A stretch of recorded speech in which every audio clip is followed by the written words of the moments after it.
Hi, നമ്മളൊരു പുതിയ സെക്ഷനിലോട്ട് പോവാണ്. സീബക്ക് എഫക്റ്റ് എന്നാണ് അതിൻ്റെ പേര്. ഓക്കെ, പിന്നെ അത് കൂടുതലൊന്നും പറയാൻ വേണ്ടിയില്ല, സിമ്പിൾ ഒരു സാധനം. അപ്പോൾ നമുക്ക് പെട്ടെന്ന് അത് പഠിച്ചു പോവാം. നമുക്ക് രണ്ട് മെറ്റൽ സ്ട്രിപ്പുകൾ എടുക്കാം. ഏതൊക്കെ? ഒരു അയണിൻ്റെ സ്ട്രിപ്പും ഒരു കോപ്പറിൻ്റെ സ്ട്രിപ്പും ഞാൻ എടുത്തോട്ടെ. അപ്പോൾ ഒരു അയണും കോപ്പറും സ്ട്രിപ്പുകൾ ഞാൻ എടുത്തു. ഇതാ, ഇത് രണ്ട് മെറ്റൽ സ്ട്രിപ്പുകളാണ്. ഇത് അയൺ, ഇത് കോപ്പർ. അപ്പം രണ്ട് മെറ്റലിൻ്റെ സ്ട്രിപ്പുകളാണ് ഞാൻ എടുത്തത്. എന്നിട്ട് ഇത് രണ്ടിൻ്റെയും എൻസ് തമ്മിൽ കൂട്ടിക്കെട്ടി ഇവിടെ കണക്ട് ചെയ്തു. അപ്പോൾ ഇതും തമ്മിൽ കൂട്ടിക്കെട്ടി. ഇപ്പം നമുക്കൊരു ലൂപ്പ് അല്ലേ ഫോം ചെയ്ത്, ക്ലോസ്ഡ് പാർട്ട് അല്ലേ ഫോം ചെയ്ത്, ഇങ്ങനെ ഉണ്ടാക്കി. എന്നിട്ട് ഈ ജംഗ്ഷനെ ഞാൻ കുറച്ച് ഐസിൽ വെച്ചു. അപ്പോൾ ഇതൊരു കോൾഡ് ജംഗ്ഷനാണ്. ഐസ് തന്നെ വയ്ക്കണമെന്നൊന്നുമില്ല. അപ്പോൾ ഇത് എന്താണ്? കോൾഡ് ജംഗ്ഷനാണ്.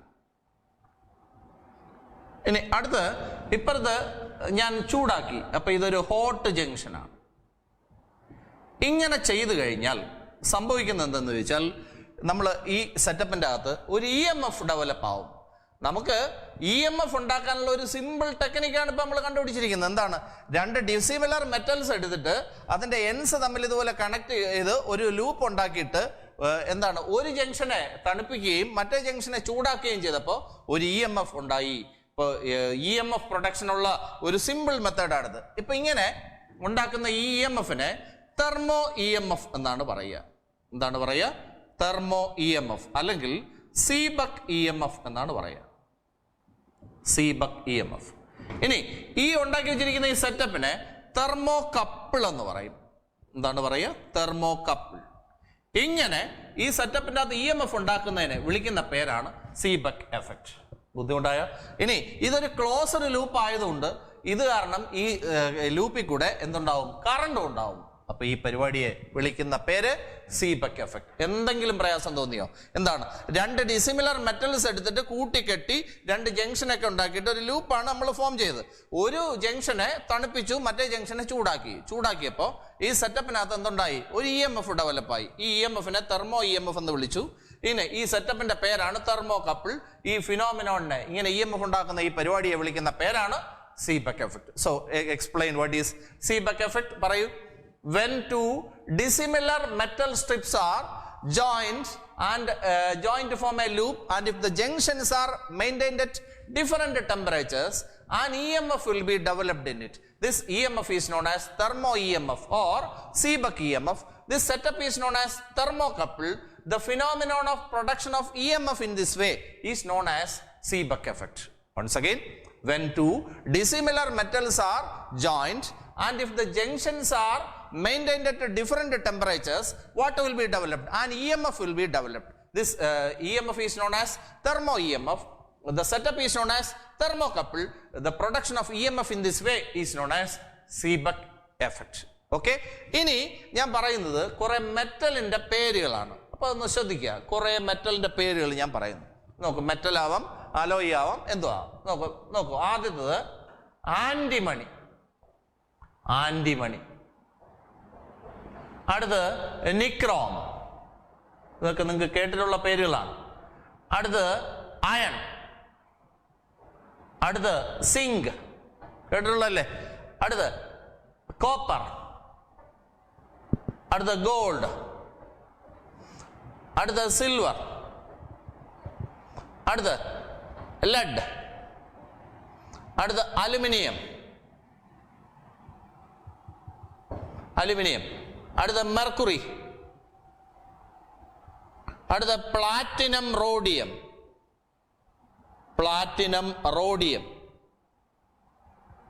അടുത്ത പ്ലാറ്റിനം. അടുത്ത നിക്കൽ. അടുത്ത കോൺസ്റ്റാന്റൻ. അടുത്ത ബിസ്മത്ത്. ഇപ്പം ഞാൻ കുറേ മെറ്റൽസിൻ്റെ പേര് ഇവിടെ എഴുതിയില്ലേ. ഈ മെറ്റൽസിൻ്റെ ഈ സീരീസിനെ തെർമോ ഇലക്ട്രിക് സീരീസ് എന്നാണ് പറയുന്നത്. തെർമോ ഇലക്ട്രിക് സീരീസ് എന്നാണ് ഇതിൻ്റെ പേര്. എന്താ പേര്? Thermo electric series. ഇതെന്തിന് ഉപയോഗിക്കുന്നു എന്ന് ചോദിച്ചാൽ, ഇതിനകത്ത് നമ്മൾ ഉപയോഗിച്ച മെറ്റൽസ് ഏതൊക്കെയാണ്? അയണും കോപ്പറും അല്ലേ. ഇതിനകത്ത് സീരീസിൽ ആദ്യം വരുന്നത് അയൺ, അത് കഴിഞ്ഞിട്ടാണ് കോപ്പർ. അപ്പം ആദ്യം വരുന്നത് അയൺ ആണല്ലോ. അപ്പം നിങ്ങൾ ഇതൊരു ക്ലോസ്ഡ് ലൂപ്പ് ആണെന്ന് അറിയാം. ക്ലോസ്ഡ് ലൂപ്പ് ആണെങ്കിൽ കറണ്ട് ഉണ്ടാവും. അപ്പൊ കറണ്ടിന്റെ ഡയറക്ഷൻ അറിയാൻ വേണ്ടിയാണ് ഈ ലൂപ്പ് ഈ സീരീസ് ഉപയോഗിക്കുന്നത്. നമ്മുടെ ഇവിടെ ആദ്യം വന്ന മെറ്റൽ, സീരീസിൽ ആദ്യം വന്ന മെറ്റൽ അയൺ ആണല്ലോ. അപ്പോൾ നിങ്ങൾ നേരെ കോൾഡ് ജംഗ്ഷനിലോട്ട് നോക്കുക. കോൾഡ് ജംഗ്ഷനിൽ സീരീസിൽ ആദ്യം വന്ന മെറ്റലിൽ നിന്ന് സീരീസിൽ രണ്ടാമത് വന്ന മെറ്റലിലേക്കായിരിക്കും കറണ്ട്. ഒന്നുകൂടെ, സീരീസിൽ ഇതിനകത്ത് ആദ്യം വരുന്ന മെറ്റൽ ഏതാ? അയൺ അല്ലേ? അപ്പൊ അയൺ. ഇനി നിങ്ങൾ എവിടെ നോക്കുക? കോൾഡ് ജംഗ്ഷനിൽ നോക്കുക. കോൾഡ് ജംഗ്ഷനിൽ ഈ ആദ്യം വന്ന മെറ്റലിൽ നിന്ന് രണ്ടാമത് വന്ന മെറ്റലിലേക്കായിരിക്കും കറണ്ടിന്റെ ഡയറക്ഷൻ. അതായത് അയണിൽ നിന്ന് കോപ്പറിലോട്ടായിരിക്കും കറണ്ടിന്റെ ഡയറക്ഷൻ. ബുദ്ധിമുട്ടുണ്ടോ? അപ്പൊ ഈ ഇതിനകത്ത് മൊത്തത്തിൽ കറണ്ട് ഇങ്ങനെ പോകുന്നു എന്ന് നമുക്ക് മനസ്സിലായി. അപ്പൊ ഇങ്ങനെ ഇതിനകത്തുണ്ടായ കറണ്ടിന്റെ ഡയറക്ഷൻ കണ്ടുപിടിക്കാൻ ഉപയോഗിക്കുന്ന ഈ സീരീസിന്റെ പേരാണ് thermoelectric series. So what is the use of thermoelectric series? It is used to find the direction of current in the thermocouple. So at the cold junction, the direction of current is from metal coming earlier in the series to metal coming later in the series. At the cold junction, the direction of current is from metal coming earlier in the series to metal coming later in the series. ഇതാണ് thermoelectric series. ഇനി ഇത് കാണാതെ പഠിക്കാൻ ഒരു technique കൂടെ ഞാൻ പറഞ്ഞുതരാം. എല്ലാത്തിന്റെ ആദ്യത്തെ അക്ഷരം ഇങ്ങനെ എടുക്കുക. നോക്കൂ, എ, അടുത്ത എൻ, അടുത്ത ഐ, ഇസഡ്. അനീസ് ഒരുത്തനാണ്, ഒരു പയ്യനാണ്. ഓക്കെ, പറഞ്ഞാൽ കേൾക്കാത്ത പയ്യനായിരുന്നു കേട്ടോ, നിങ്ങളെ പോലെ തന്നെ പറഞ്ഞാൽ കേൾക്കാത്ത പയ്യനാണ്. അപ്പൊ ലോകത്തുള്ള എല്ലാ ആളുകളും ഫോളോ ചെയ്യുന്നത് SI സിസ്റ്റമാണ്. പക്ഷെ അനീസ് ഫോളോ ചെയ്യുന്നത് CGS സിസ്റ്റമാണ്. അനീസ് CGS സിസ്റ്റം ഫോളോ ചെയ്തു. എത്ര പറഞ്ഞിട്ടും കേട്ടില്ല SI ഫോളോ ചെയ്യാൻ. അവസാനം നാട്ടുകാരെല്ലാം കൂടെ തല്ലിക്കൊന്നിട്ട് ലാമ്പിന്റെ അടിയിൽ അവന്റെ പിക്ചർ തൂക്കി കേട്ടോ. ലാമ്പിന്റെ അടിയിൽ പിക്ചർ തൂക്കി. ഇനി പിക്ചർ തൂക്കിയതിന്റെ കാരണം എന്താ? He was not a common boy. അവൻ ഒരു നല്ല പയ്യനല്ലായിരുന്നു, കോമൺ ആയിട്ട് വരുന്ന നല്ല സ്വഭാവമുള്ള പയ്യനൊന്നും അല്ലായിരുന്നു. സോ ലിസൺ, എന്താണ് അനീസ്? എന്തായിരുന്നു അനീസ്? കൈയിരിപ്പ് ദോഷം, CGS സിസ്റ്റം ഫോളോ ചെയ്തുകൊണ്ടിരിക്കുന്നു. അതുകൊണ്ട് തന്നെ നാട്ടുകാർ തല്ലിക്കൊന്ന് ലാമ്പിന്റെ അടിയിൽ പിക്ചർ തൂക്കി. Because he was not a common boy. ഇനി നമുക്ക് എല്ലാം ഫിൽ ചെയ്യാം. A for antimony, A for antimony, N for nichrome, I for iron, Z for zinc, C for copper, G for gold, S for silver, L for lead, A for aluminium. അടുത്ത M for mercury, P for platinum, rhodium. അടുത്ത P for platinum. അടുത്ത N for nickel. അടുത്ത Constantan. Next is bismuth. Okay, series പഠിച്ചില്ലേ? ഇപ്പൊ എന്താണ് അനീസിനെ ഓർക്കൂ. അനീസ് നല്ല പയ്യനല്ല, CGS സിസ്റ്റമാണ് follow ചെയ്യുന്നത്. തട്ടി നാട്ടുകാർ ലാമ്പിന്റെ അടിയിൽ തൂക്കി പിക്ചർ. എന്നിട്ട് because he was not a common boy. കഴിഞ്ഞു. തെർമോഇലക്ട്രിക് സീരീസ് പഠിച്ചു കഴിഞ്ഞു. വല്ല ബുദ്ധിമുട്ട് തോന്നിയോ? So listen, what do you know about Seebeck effect? പെട്ടെന്ന് പറയണം. See, what are you taking? Two dissimilar metals. What are the metals taken here? Iron and copper. So they are connected. Then how many junctions are formed? 2 junctions are formed. Then what is formed here? A loop is formed here. Then one junction is kept at low temperature. The other junction is kept at high temperature. So what will be developed in this setup? EMF is developed in this setup. This EMF is known as thermo EMF. Then it is otherwise known as Seebeck EMF. Then this setup is known by the name thermocouple. The phenomenon of production of EMF in this way is known as Seebeck effect. Then what is the use of this series? Then it is used to find the direction of current at the cold junction. At the cold junction, the direction of current is from metal coming earlier in the series to metal coming later in the series. So shall I explain the whole thing once again? What is Seebeck effect? When two dissimilar metal strips are joined to form a loop, and if the junctions are kept at different temperatures, an EMF is developed in it. This EMF is known as thermo EMF or Seebeck EMF. Then this setup is called thermocouple. The phenomenon of production of EMF in this way is known as Seebeck effect. Okay. Then what is the use of thermoelectric series? It is used to find the direction of current at the cold junction. The direction of current at the cold junction is from metal coming earlier in the series to metal coming later in the series. So in this case, iron is earlier in the series, copper is later. So at the cold junction, the direction of current is from iron to copper. Okay, so in this way you can find the direction of current in the thermocouple. Got it? ഇനി അടുത്ത section നോക്കിക്കോളൂ. ഇതിന്റെ continuation തന്നെ നമ്മുടെ thermocouple ഇതായിരിക്കുന്നു. ഇത് iron, ഇപ്പുറത്തിരിക്കുന്നത് കോപ്പറാണ്. അപ്പൊ അയണും കോപ്പറും ഒരു കുഴപ്പമില്ലല്ലോ. ഇപ്പൊ തെർമോകപ്പിളാണ്. നമ്മുടെ ഇത് കോൾഡ് ജംഗ്ഷനാണ്, ഇത് ഹോട്ട് ജംഗ്ഷനാണ്. ഞാൻ ചെയ്യുന്നത് ഹോട്ട് ജംഗ്ഷന്റെ ടെമ്പറേച്ചർ കൂട്ടി. അപ്പൊ ടെമ്പറേച്ചർ കൂട്ടിയാൽ, അപ്പൊ ഹോട്ട് ജംഗ്ഷന്റെ ടെമ്പറേച്ചർ കൂട്ടിയാൽ, ഹോട്ട് ജംഗ്ഷന്റെ ടെമ്പറേച്ചർ കൂട്ടിയാൽ തെർമോ ഇ എം എഫും കൂടും. തെർമോ ഇ എം എഫ് കൂടും. കൂടിക്കൂടി ഇ എം എഫ് മാക്സിമം ആവും. അപ്പൊ ഒരു മാക്സിമം ഇ എം എഫ് കിട്ടും. ഓക്കെ, ആ സമയത്ത് ആ ഹോട്ട് ജംഗ്ഷന്റെ ടെമ്പറേച്ചറിനെ നമ്മൾ ന്യൂട്രൽ ടെമ്പറേച്ചർ എന്ന് പറയും. എന്താ പറയുക? Neutral temperature. അതിനെ നമ്മൾ തീറ്റ എൻ എന്ന് റെപ്രസെന്റ് ചെയ്യും. ഒന്നും ഞാൻ പറഞ്ഞില്ല, നമ്മുടെ ഇവിടെ തെർമോകപ്പിൾ ഇരിപ്പുണ്ട്. ഇതിനകത്ത് ഹോട്ട് ജംഗ്ഷന്റെ ടെമ്പറേച്ചർ കൂട്ടിയാൽ തെർമോ ഇ എം എഫ് കൂടി കൂടി കൂടി വരും. കൂടി കൂടി അവസാനം thermo E M F maximum ആവും. ആ സമയത്ത് ഹോട്ട് ജംഗ്ഷന് നിങ്ങൾ കൊടുത്തിരിക്കുന്ന ടെമ്പറേച്ചറിനെ പറയുന്ന പേരാണ് ന്യൂട്രൽ ടെമ്പറേച്ചർ. ന്യൂട്രൽ ടെമ്പറേച്ചറിനെ റെപ്രസെന്റ് ചെയ്യുന്ന ഏത് ലെറ്റർ വെച്ചാണ്? തീറ്റ എൻ വെച്ചിട്ടാണ്. കുഴപ്പമില്ലല്ലോ.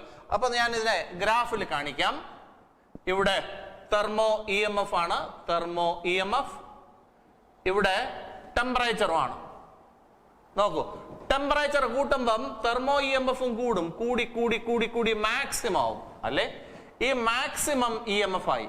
ഈ സമയത്തുള്ള ഇവിടുത്തെ ടെമ്പറേച്ചറിനെ പറയുന്ന പേരാണ് തീറ്റ എൻ. ഇനിയും നിങ്ങൾ ഹോട്ട് ജംഗ്ഷന്റെ ടെമ്പറേച്ചർ കൂട്ടാനാണ് നിങ്ങളുടെ ഉദ്ദേശമെങ്കിൽ തെർമോ ഇ എം എഫ് കുറയും. കുറഞ്ഞു കുറഞ്ഞു കുറഞ്ഞു വന്ന് thermo E M F 0. Okay, ഇനിയും നിങ്ങളുടെ ഉദ്ദേശം ഇത് ഇ എം എഫ് കൂട്ടാൻ, സോറി ടെമ്പറേച്ചർ കൂട്ടാനാണ് ഉദ്ദേശമെങ്കിൽ thermo E M F negative value attain ചെയ്യും. ഓക്കെ, അപ്പൊ എന്തൊക്കെയാണ് ഞാൻ പറഞ്ഞത്? നമ്മുടെ ഹോട്ട് ജംഗ്ഷന്റെ ടെമ്പറേച്ചർ കൂട്ടുമ്പോഴത്തേക്ക് എന്ത് സംഭവിക്കും? തെർമോ ഇ എം എഫ് കൂടി കൂടി കൂടി കൂടി മാക്സിമം ആവും. ഇനി മാക്സിമം ആയിട്ട് പിന്നെന്താണ് ചെയ്യുന്നത്? ടെമ്പറേച്ചർ വീണ്ടും നിങ്ങൾ കൂട്ടുകയാണെങ്കിൽ തെർമോ ഇ എം എഫ് കുറയും. കുറഞ്ഞു കുറഞ്ഞു വന്ന് എത്രയാവും? 0 ആവും.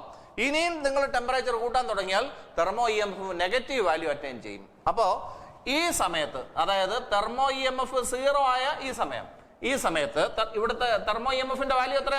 0 ആണ്. ഈ സമയത്തുള്ള ടെമ്പറേച്ചറിനെ ടെമ്പറേച്ചർ ഓഫ് ഇൻവേർഷൻ എന്ന് പറയും. എന്താ പറയുക? Temperature of inversion. അതിന് തീറ്റ ഐ എന്ന് വിളിക്കും. എന്താ വിളിക്കുക? തീറ്റ ഐ. ഇനി കോൾഡ് ജംഗ്ഷന്റെ ടെമ്പറേച്ചറിനെ നമുക്ക് തീറ്റ 0 എന്ന് വിളിക്കാം. തീറ്റ 0. ഓക്കെ, തീറ്റ 0 എന്നോ തീറ്റ സി എന്നോ, കോൾഡ് എന്നുള്ള തീറ്റ സി. അപ്പൊ എങ്ങനെ വേണം റെപ്രസെന്റ് ചെയ്യാം? അപ്പൊ എന്തൊക്കെയാണ്?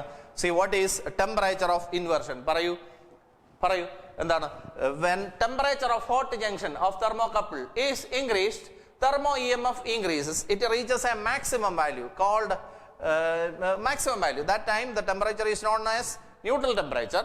When temperature is again increased, thermo EMF decreases, it becomes 0, and thereafter thermo EMF gets reversed. The temperature at which thermo EMF becomes 0 is known as temperature of inversion. It is represented by the letter theta I.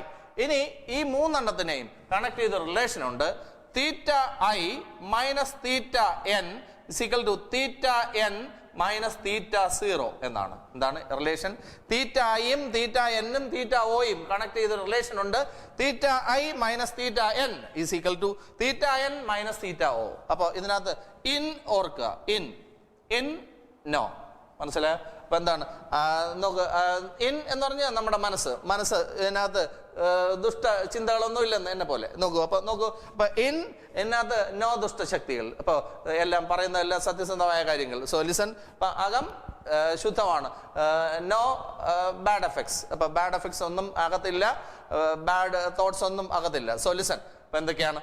You consider a thermocouple. You consider a thermocouple. How many junctions are there? 2 junctions. One junction cold junction, the other junction hot junction. Then you increase the temperature of hot junction. So what will happen to thermo EMF? Thermo EMF increases. It reaches maximum value. The corresponding temperature of hot junction is known as neutral temperature, represented by the letter theta n. Again, if you are increasing the temperature of hot junction, what will happen to thermo EMF? Thermo EMF will decrease. It reaches 0 value. Okay? Thermo EMF becomes 0 value. Again, if you are increasing the temperature of hot junction, what will happen? Thermo EMF will attain negative values. Then the temperature of hot junction at which thermo EMF becomes 0 is known as temperature of inversion, represented by the letter theta I. Then what is the relation connecting these three? Theta I minus theta n is equal to theta n minus theta O. What is theta O? Theta O is a temperature of cold junction. Once again, when you consider a thermocouple, then when temperature of hot junction is increased, thermo EMF also increases. It reaches a maximum value. The corresponding temperature of hot junction is known as neutral temperature. If the temperature of the hot junction is again increased, thermo EMF decreases and becomes 0. The corresponding temperature of hot junction is known as temperature of inversion. What happens when temperature of hot junction is again increased? Thermo EMF attains a negative value. You got it? So once again, from the beginning I will ask. So we have a thermocouple made of iron and copper here. How many junctions are there? You just say the answer. How many junctions are there? 2. So cold junction and hot junction. So what are you doing? Yes, you are increasing the temperature of hot junction. So what will happen to the thermo EMF? Thermo EMF also increases. Thermo EMF becomes maximum. The corresponding temperature of hot junction is known as neutral temperature, represented by the letter theta n. Then when the temperature of hot junction is again increased, what happens? Thermo EMF decreases. It reaches 0 value. Then the corresponding temperature of hot junction is known as temperature of inversion. What happens when the temperature of hot junction is again increased? The thermo EMF attains a negative value. Then say the relation connecting theta I, theta n, theta 0. Theta I minus theta n is equal to theta n minus theta 0. Got it?